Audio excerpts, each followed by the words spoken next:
Hi everyone, this is New Sensei. In the recent clicker video, there were a few questions asked about the use of a site-mounted clicker versus a riser-mounted clicker. Now, the riser-mounted clicker is probably what most people are more familiar with in recurve archery.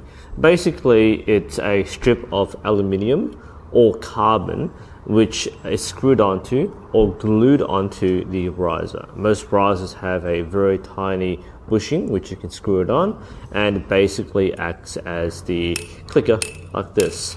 Most risers either have it configured so you can set the clicker directly on the riser itself, or there is a clicker extension. Again, these are pretty much standard in some way in most risers. So the point is that you can configure it so that the clicker will activate at a certain distance at this point in your draw.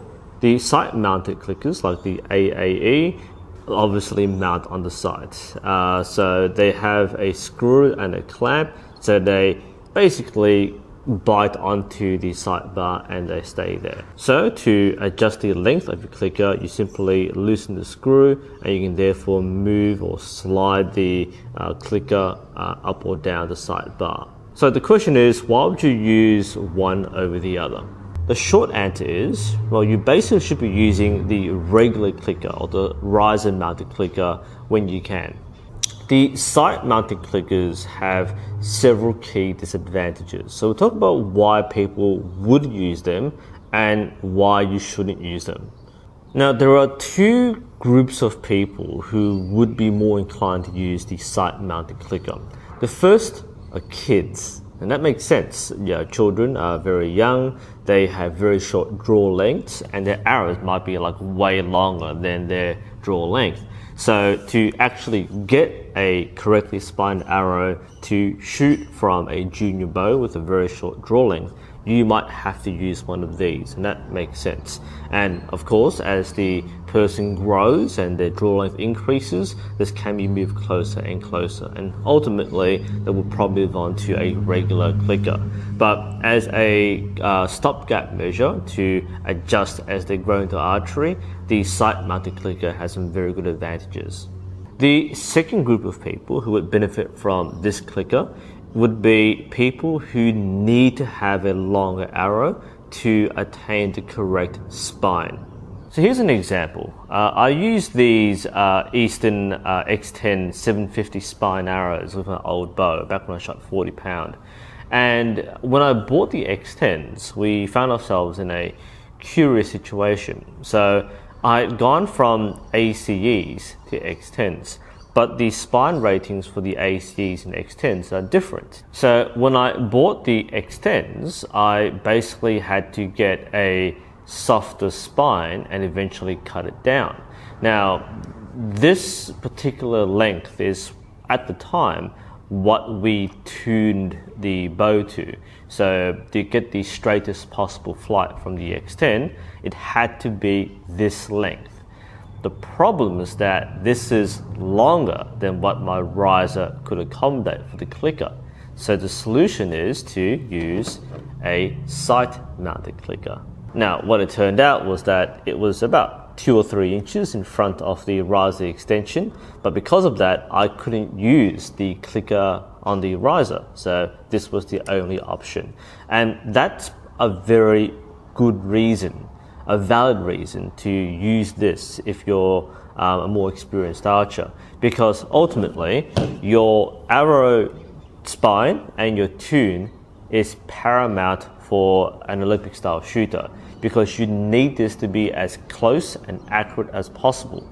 Now, one possibility is to cut down the arrow. If I have a standard length, which is typically your draw length plus around 1 inch, then that will be well within the riser's clicker extension. But if I did that, that would affect the arrow's spine. That would stiffen the arrow. And if I stiffen the arrow, then it's going to affect my groupings and consistency. Now, one option would be to cut down the shaft even further. Normally people would have a shaft which is about 1 inch longer than their draw length, and that would mean I could use the riser mounted clicker just fine. But if I cut down the shaft, that will also affect the arrow's spine. Shorter shafts are stiffer, and that means that I would have to make other adjustments to the bow to correct my tune. That might mean adjusting the draw weight, or if that's not possible, buying a whole new set of limbs. Or I could buy different arrow weights, but if the points don't match what I need, or they don't come in the weight I need to get the right tune, then I have to buy a new set of arrows. And all these are very expensive options. I mean, X10s aren't cheap. These are like the most expensive arrows you can buy. You can spend easily like $500+ on shafts alone. So compared to spending like $30 on a sight-mounted clicker, I think the choice is pretty obvious. So when we were tuning for my arrows, for my bow back then, this was the ideal length. If I changed this length, then I wouldn't shoot anywhere near as consistently. Therefore, the only option was to use the sight-mounted clicker, and to that extent, it worked fine. Now, the disadvantages of using a sight-mounted clicker. For one, it has to be set exactly on the same spot on your sight, which means you probably shouldn't remove it. You might have to mark it exactly where it is. It doesn't come loose very easily. If you tighten it well, it won't come loose. As of all things, with enough vibration, it will, but if you check it, it's not going to move. But sometimes it might move and you have to find the right spot again. That's similar to many things on your bow. But the disadvantage with keeping it in the same spot on your sight bar is that you can't move your sight bar. For some people, you might have to move your sight bar for different distances, especially for further distances. So if you use one particular spot all the time, then you have to use it all the time with your clicker, unless you adjust it for the same distance.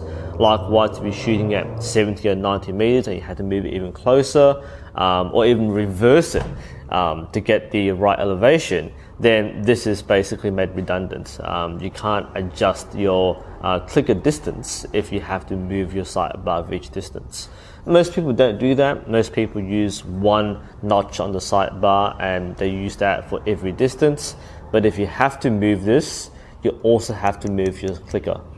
Another inconvenience with the sight-mounted clicker is that you need to have an Allen key to make adjustments. With the riser-mounted clicker, you can just move it up and down, but with the sight-mounted one, you can't move it by hand. You have to loosen it, then adjust it, then tighten it.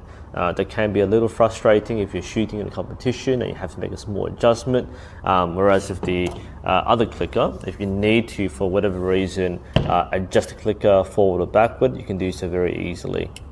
And that takes us to the regular clickers. Like I said, these are probably your go-to for most archers. You've got plenty of adjustment. Again, most risers have some kind of clicker extension.